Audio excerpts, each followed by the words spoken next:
시간이 되었습니다. 우리 함께 신앙 고백하심으로 수요 예배 하나님께 올려드리겠습니다. 전능하사 천지를 만드신 하나님 아버지를 내가 믿사오며 그 외아들 우리 주 예수 그리스도를 믿사오니 이는 성령으로 잉태하사 동정녀 마리아에게 나시고 본디오 빌라도에게 고난을 받으사 십자가에 못 박혀 죽으시고 장사한 지 사흘 만에 죽은 자 가운데서 다시 살아나시며 하늘에 오르사 전능하신 하나님 우편에 앉아 계시다가 저리로서 산자와 죽은 자를 심판하러 오시리라. 성령을 믿사오며 거룩한 공예와 성도가 서로 교통하는 것과 죄를 사하여 주시는 것과 몸이 다시 사는 것과 영원히 사는 것을 믿사옵나이다. 아멘. 찬송가 270장 함께 찬양하시겠습니다. 변찮는 주님의 사랑과 거룩한 보혈의 공로를 우리 다 찬양을 합시다. 주님을 만나볼 때까지 예수는 우리를 깨끗게 하시는 주시니 그의 피 우리를 눈보다 더 희게 하셨네. 우리를 깨끗게 한 피는 무궁한 생명의 물일세. 생명의 구원을 받은 자 하나님 찬양을 합시다. 예수는 우리를 깨끗게 하시는 주시니 그의 피 우리를 눈보다 더 희게 하셨네. 주님의 거룩한 보혈을 날마다 입으로 간증해 담대히 싸우며 나가세. 천국에 들어갈 때까지 예수는 우리를 깨끗게 하시는 주시니 그의 피 우리를 눈보다 더 희게 하셨네. 십자가 단단히 붙잡고 날마다 이기며 나가세.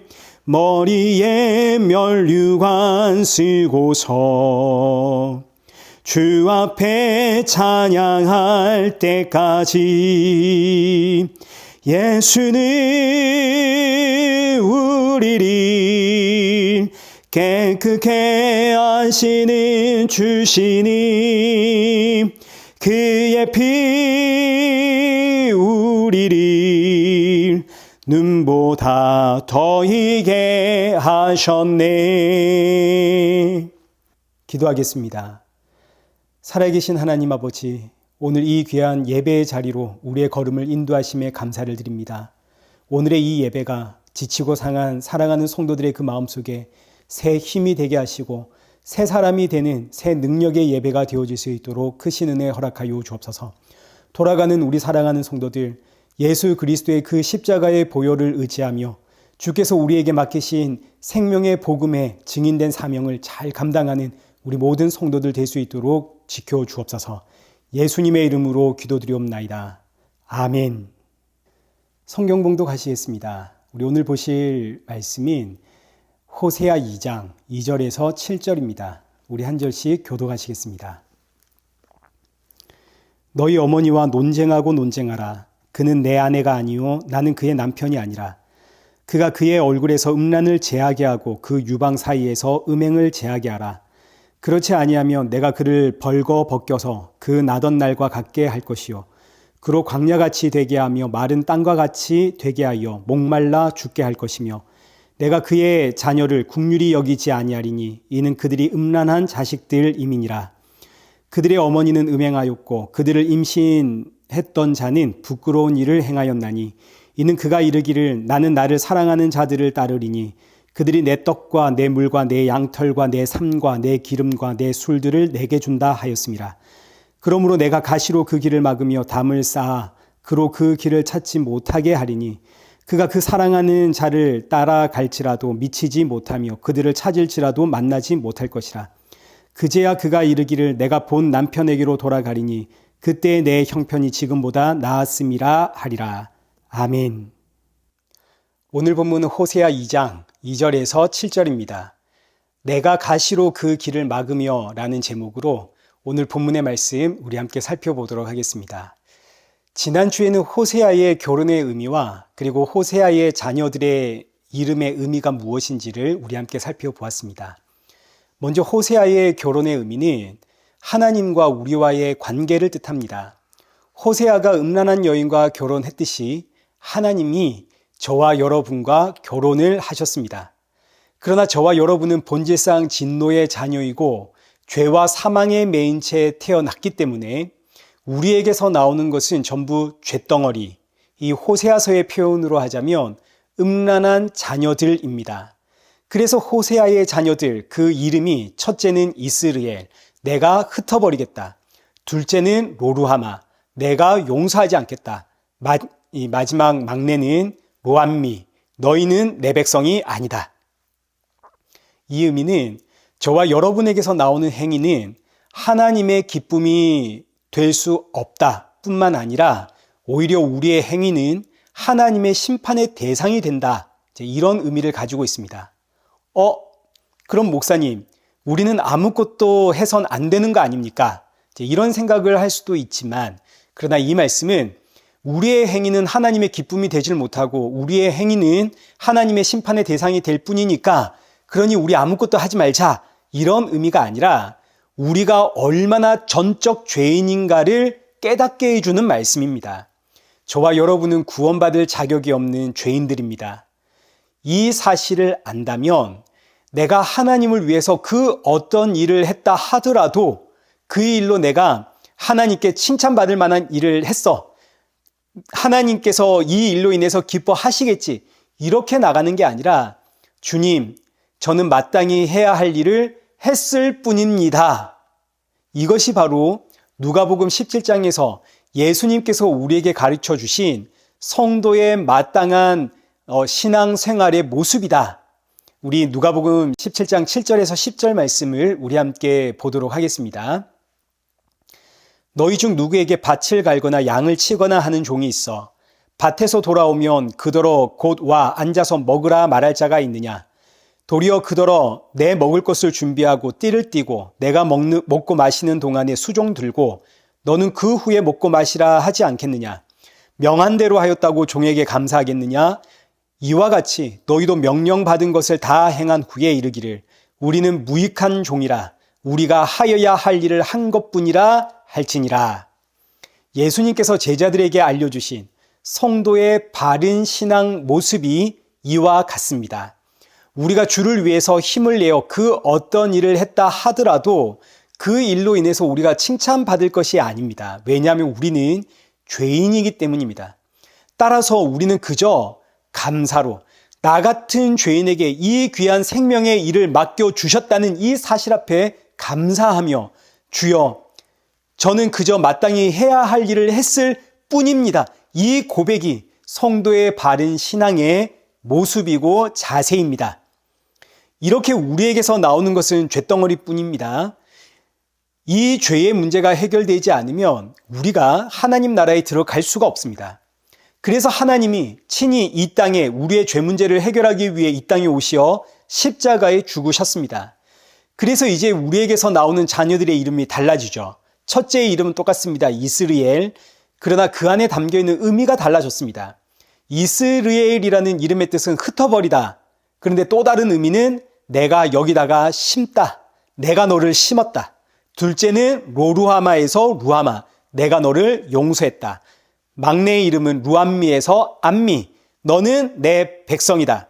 그러니까 지금 이 의미는 오직 예수 그리스도 안에 있을 때에만 저와 여러분이 의롭다 칭함을 받는다라는 뜻입니다.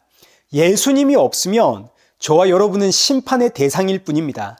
그러나 예수 그리스도 안에 있으면 설령 우리 안에서 그 어떤 악함이 나왔다 할지라도 의롭다 칭함을 받습니다.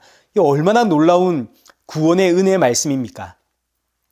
그래서 성도의 생명은 예수님께 있고 저와 여러분이 믿는 믿음의 대상이 예수님이 되는 겁니다. 오직 예수님만이 저와 여러분의 구원자가 되십니다. 그리고 나서 이제 오늘 본문이 시작을 합니다. 우리 함께 2절을 보겠습니다. 너희 어머니와 논쟁하고 논쟁하라. 그는 내 아내가 아니요 나는 그의 남편이 아니라. 그가 그의 얼굴에서 음란을 제하게 하고 그 유방 사이에서 음행을 제하게 하라. 지금 이 말씀은 하나님께서 호세아 선지자에게 주시는 사명의 말씀입니다. 너희 어머니는 이스라엘을 뜻합니다. 이스라엘의 자녀 중에 하나가 호세아인 거죠. 호세아가 이스라엘 백성 아닙니까? 하나님께서 호세아에게 너는 너의 어머니 저 이스라엘과 논쟁하고 논쟁해라. 여기서 논쟁해라라는 이 단어는 법적으로 고발해라 이런 뜻을 가지고 있습니다. 하나님께서 호세아에게 너의 어머니를 법적으로 고발하고 고발해라. 이제 율법을 가지고 고발하라는 이야기죠. 왜냐하면 지금 너희 어머니는 내 아내가 아니고 나는 그의 남편이 아닌데 그런데 너희 어머니는 자꾸 자기가 내 아내고 내가 자기 남편이라 주장한다. 여러분 이거 어떤 의미인지 아시겠죠? 지금 이스라엘의 모습은 하나님의 아내가 될 자격이 없는 모습입니다. 하나님이 그래서 넌 내 아내가 아니야. 근데 이스라엘은 아니야. 우리가 당신의 아내야. 이러고 있다 이거죠. 그래서 호세아에게 넌 가서 너의 어머니를 법으로 고소하고 고발해라. 논장해라. 이 여인이 내 아내가 되려면 그 얼굴에서 음란을 제해야 하고 유방 사이에서 음행을 없애야 할 것이다. 한마디로 회개하라는 뜻입니다. 이스라엘 백성들이 회개를 한다면 내가 그를 내 아내로 맞이해 주겠다. 이런 의미인 거죠. 그러나 만약 호세아 네가 이제 고소하고 고발하고 논쟁했음에도 불구하고 이스라엘 저 민족이 회개하지 않는다면 내가 이들을 심판하겠다. 어떤 심판이 나오는지 우리 3절부터 보겠습니다. 그렇지 아니하면 내가 그를 벌거벗겨서 그 나던 날과 같게 할 것이요 그로 광야같이 되게 하며 마른 땅같이 되게 하여 목말라 죽게 할 것이며 그를 발가벗겨서 그 나던 날과 같이 하겠다. 이 의미는 이스라엘 민족은 언제부터 이스라엘 민족이 되었습니까? 출애굽하면서부터 이스라엘 민족이 되었죠. 이스라엘 민족이 되기 전에는 이 이스라엘 백성들이 애굽에서 종살이를 하고 있었습니다. 자, 그러니까 여기서 그를 발가벗겨 그 나던 날과 같게 하겠다. 이 의미는 이스라엘 백성들을 다시 애굽으로 돌려놓겠다. 애굽의 상태로 돌려놓겠다. 이런 의미입니다. 너희가 회개하지 않는다면 너희 안에 음행을 제거하지 않는다면 내가 너희를 애굽에서 종살이 하던 때로 돌려놓겠다. 자, 그럼 이제 이스라엘 백성들이 회개해야 될 거 아닙니까? 그러나 이스라엘 백성들은 회개하지 않습니다. 왜냐하면 회개는 사람의 힘으로 불가능한 일이기 때문입니다. 오직 주의 영이 임한 성도가 회개할 수 있습니다. 그래서 이스라엘 백성들은 회개를 못합니다. 성령이 임하지 않았거든요. 그래서 바벨론 포로가 되어 70년 동안 바벨론에서 종살이를 하게 됩니다. 그리고 나서 이제 또 4절 어떤 심판이 이어지는가 한번 보시죠. 내가 그의 자녀를 국률이 여기지 아니하리니 이는 그들이 음란한 자식들임이니라. 하나님께서 이스라엘의 자녀들을 국률이 여기지 않겠다. 이 의미는 이스라엘에게서 나오는 모든 행위를 국률이 여기지 않겠다. 이런 뜻입니다. 그동안은 하나님께서 이스라엘 백성들의 행위를 참으셨습니다. 오래 참으셨죠. 그러나 이제는 더 이상 참지 않겠다. 이런 끔찍한 형벌의 말씀입니다. 여러분, 하나님이 참지 않으시면 그날이 바로 심판의 날입니다. 이스라엘 백성들의 행위가 아무리 윤리 도덕적으로 옳고 훌륭하고 흠잡을 것이 없다 하더라도 사람의 그 모든 행위는 하나님 보시기에 악합니다. 왜냐하면 사람은 죄인이기 때문이죠. 죄인에게서는 선이 나오지 않습니다. 죄인에게서는 죄만 나옵니다. 그래서 하나님이 그동안 내가 이 모든 것들을 국률이 여겼지만 이제부터는 내가 국률이 여기지 않겠다. 이제부터는 너희의 모습이 나올 때마다 뭔가가 보일 때마다 그 자리에 즉격 심판하겠다. 자, 그럼 이제 여기서 이스라엘 백성들은 왜 하나님의 이 엄중한 말씀 앞에 회개하고 하나님께로 돌아오지를 못하는가? 우리 그 이유를 좀 알아야겠죠. 물론 사람은 죄인이기 때문에 스스로 하나님 앞에 회개해서 하나님께로 돌아올 자는 아무도 없습니다. 자, 그런데 오늘 본문에서는 이스라엘 백성들이 하나님께로 돌아오지 못하는 이유를 어떻게 설명하냐면 이제 우리 함께 5절의 말씀 보겠습니다. 그들의 어머니는 음행하였고 그들을 임신했던 자는 부끄러운 일을 행하였나니 이는 그가 이르기를 나는 나를 사랑하는 자들을 따르리니 그들이 내 떡과 내 물과 내 양털과 내 삶과 내 기름과 내 술들을 내게 준다 하였습니다. 자, 지금 하나님께서 이스라엘 백성들이 하나님께로 돌아오지 못하는 이유를 우상 숭배 때문이다 하고 지적을 하고 있습니다. 5절의 그 시작부터 보십시오. 그들의 어머니는 음행하였고, 여기서 그들은 호세아의 어머니를 이야기하는 겁니다. 호세아의 어머니, 이스라엘 민족. 이 민족들이 음행을 했는데 누구와? 우상과 함께 음행을 했다 이거죠. 이스라엘의 우상 숭배를 지적하는 표현입니다. 그리고 이제 이어지는 말씀이 나는 이스라엘 민족들입니다. 나는 나를 사랑하는 자들을 따르겠다. 여기서 나를 사랑하는 자 역시 우상입니다. 우상은 내가 원하는 걸 줍니다. 그래서 나를 사랑하는 자는 우상입니다. 반대로 하나님은 나를 사랑하시는 분이지만 우상과는 그 사랑의 방법이 다릅니다. 하나님의 사랑은 십자가에서 죽으신 예수 그리스도, 우리를 살리기 위해 하나님이 친히 십자가에서 죽으심이 하나님의 사랑입니다. 그래서 하나님의 사랑은 십자가. 그럼 이제 하나님의 백성들은 그 예수님을 향해 십자가를 향해 나아가야 되는데 근데 우리는 여전히 죄인 아닙니까? 이 육을 벗어나지를 못했습니다. 그래서 자꾸 딴 길로 갑니다. 그러니 하나님께서 하나님의 백성들을 징계하십니다. 하나님께서 징계하시는 이유는 그 길이 아니다. 바른 길, 십자의 길, 이 길로 와야 된다. 그런데 아무리 좋게 이야기해도 이 백성들이 못 오니까 하나님께서 하나님의 사랑의 방법으로 징계를 하시는 겁니다. 자, 그러니 하나님의 사랑은 십자가와 징계입니다. 우리가 생각하는 사랑과는 좀 많이 다릅니다. 우리가 생각하는 사랑은 무조건 내 편 들어주고 무조건 내가 원하는 것을 주는, 그러나 하나님의 사랑은 내가 원하는 걸 주는 게 아니라 십자가를 주고 징계를 줍니다. 여러분 이걸 꼭 기억하십시오. 하나님의 사랑은 언제나 징계로 다가옵니다. 오죽하면 히브리서 12장 5절에 내 아들아 주의 징계하심을 경히 여기지 말아라. 6절에 주께서 그 사랑하시는 자를 징계하시고, 7절 어찌 아버지가 징계하지 않는 아들이 있으리요. 8절 징계는 다 받는 것이거늘 너에게 없으면 사생자요 친아들이 아니라. 하나님의 사랑은 언제나 십자가와 징계라는 것 여러분 잊지를 마셔야 됩니다. 자, 그런데 문제는 이것이 사람의 편에서는 사랑으로 느껴지지 않습니다. 그래서 이스라엘 백성들이 하는 말이 나를 사랑하는 자, 우상입니다. 이 우상이 나를 사랑하니까 나에게 이 모든 것들, 떡과 물과 양털과 기름 등등등을 나에게 모두 주셨다 그러면서 하나님의 품으로 가지를 않습니다. 왜냐하면 하나님은 나를 사랑하는 것으로 보이지가 않거든요. 이스라엘 백성들이 우상 숭배를 포기하지 못하는 이유가 바로 여기에 있다 이거죠. 우리는 아무리 생각하고 생각해봐도 하나님의 사랑은 사랑으로 느낄 수가 없습니다. 왜냐하면 하나님의 사랑은 우리에게 너무 아픕니다. 아픔이 어떻게 사랑입니까?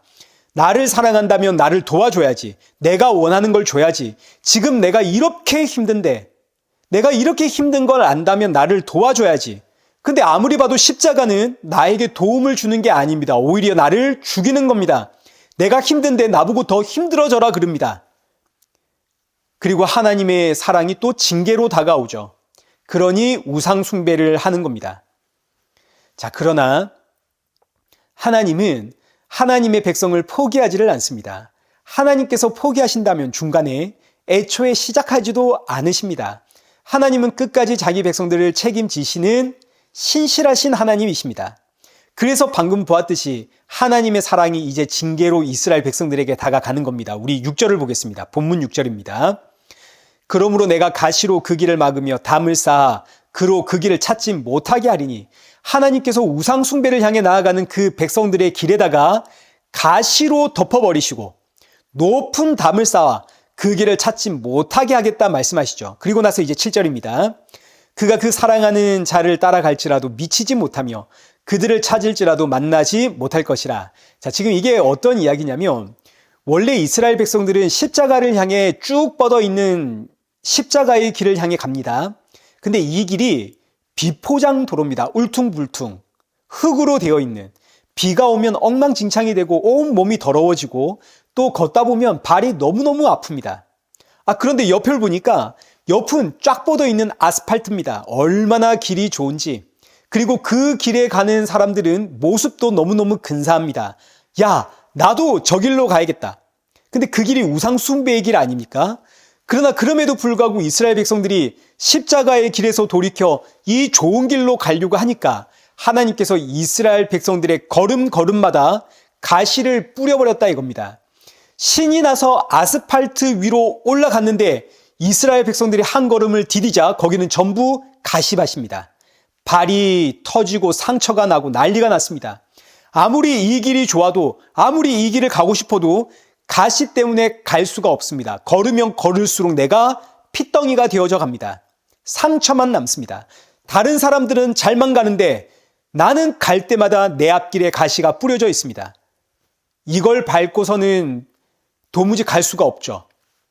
그래서 그동안 내가 왔던 길을 다시 한번 돌아보니까 세상에 지금 이 길보다는 그동안 내가 걸어왔던 저 비포장 도로가 훨씬 좋아 보입니다. 그래서 이어지는 말씀이 여기 7절, 그제야 그가 이르기를 내가 본 남편에게로 돌아가리니 그때의 내 형편이 지금보다 나았음이라. 이것이 바로 사람의 우매한 모습입니다. 하나님께서 징계하지 않으면 하나님께로 돌아갈 자가 없습니다. 아무리 예수님을 믿고 구원받은 하나님의 백성이 되었어도 징계가 없으면 우리는 십자가의 길로 못 갑니다. 이게 사람의 본능입니다. 사도 바울이 이야기하죠. 내 안에 두 법이 있어 싸우는데 생명의 성령의 법과 내 안에 있는 이 죄의 법이 싸우니 누가 이기더라? 죄의 법이 이기더라. 그러니 하나님께서 징계를 통해 십자가의 길로 우리를 인도하십니다. 징계가 없는 성도는 없습니다. 사도 바울도 한번 보십시오. 고린도후서 12장 7절, 여러 계시를 받은 것이 지극히 크므로 너무 자만하지 않게 하시려고 내 육체의 가시 곧 사탄의 사자를 주셨으니 이는 나를 쳐서 너무 자만하지 않게 하려 하심이라. 자, 그리고 나서 이어지는 말씀이 나에게 이르시기를 내 은혜가 내게 족하니라. 사랑하는 성도 여러분, 우리 각자에게는 어떤 모양으로든 반드시 징계가 있습니다. 내 눈에는 저 사람은 아무런 징계가 없어 보인다 할지라도 우리가 몰라서 그렇습니다. 여러분들이 지금 저를 볼 때 제가 이렇게 훌륭해 보여도 저에게는, 여러분들에게는 없는 자녀라고 하는 징계가 있습니다. 제가 제 아들을 보며 얼마나 속을 끓이는지 여러분은 모르실 겁니다. 근데 여러분, 저에게 이 아들이 있기 때문에 제가 예수님을 바라보고 이 아들이 있기 때문에 저희 가족들이 매일 저녁 식사 후에 모여서 가정에 예배를 드립니다. 정말로 징계가 은혜고 하나님의 사랑인 것이죠. 저와 여러분은 스스로의 힘으로 십자가의 길을 가고 스스로의 힘으로 하나님 나라를 사모할 수 있는, 우린 그런 훌륭한 인생이 아닙니다. 왜냐하면 저와 여러분은 죄인이거든요. 죄에 너무너무 무기력한 인생입니다. 조금이라도 틈만 생기면 그 틈새로 세상이 비집고 들어와서 나를 유혹하는데 그 유혹에 내가 얼마나 쉽게 넘어가는지 모릅니다. 그래서 하나님께서 우리 각자에게는 맞춤형으로 징계를 주십니다. 이 징계하심이 참으로 날 향한 하나님의 사랑이요 구원의 은혜라는 사실 여러분 꼭 기억하시고, 지금 우리의 상황과 환경을 변화시켜 주옵소서가 아니라 주님 감사합니다. 예수님 바라보도록 이 환경과 이 상황으로 나를 인도하심에 참으로 감사합니다. 이 감사의 고백으로 우리 각자에게 주어진 하루하루를 살아가는 그런 복된 저와 여러분 되시기를 축원합니다. 우리 함께 기도하겠습니다. 살아계신 하나님 아버지, 우리는 연약합니다. 죄 앞에서 너무나 무기력합니다. 그렇게 십자가에서 예수님 죽으시고 그리고 그 후에 우리를 징계하심으로 우리의 가는 걸음걸음 위에 가시를 던져 놓으심으로 십자가의 예수님께로 우리를 인도하시니 감사합니다. 주의 징계가 우리가 받은 복이요 은혜임을 알기에 모든 상황 가운데 감사를 고백하며 주를 찬양하며 주의 나라를 사모하며 그 나라를 증거하며 살아가는 성도가 되어지도록 이 한 주도 우리와 함께하여 주옵소서. 예수님의 이름으로 기도드리옵나이다. 아멘. 이제는 우리 주 예수 그리스도의 은혜와 성부 하나님의 크신 사랑과 성령 하나님의 위로교통 충만하심이 내게 주어진 모든 것과 모든 상황에 감사하며 주가 맡기신 사명 잘 감당하며 주님 오실 그 나라를 사모하며 살아가는 우리 일회교회와 성도들과 온 세계 교회 머리머리 위에 이제로부터 영원토록 함께 있을지어다. 아멘.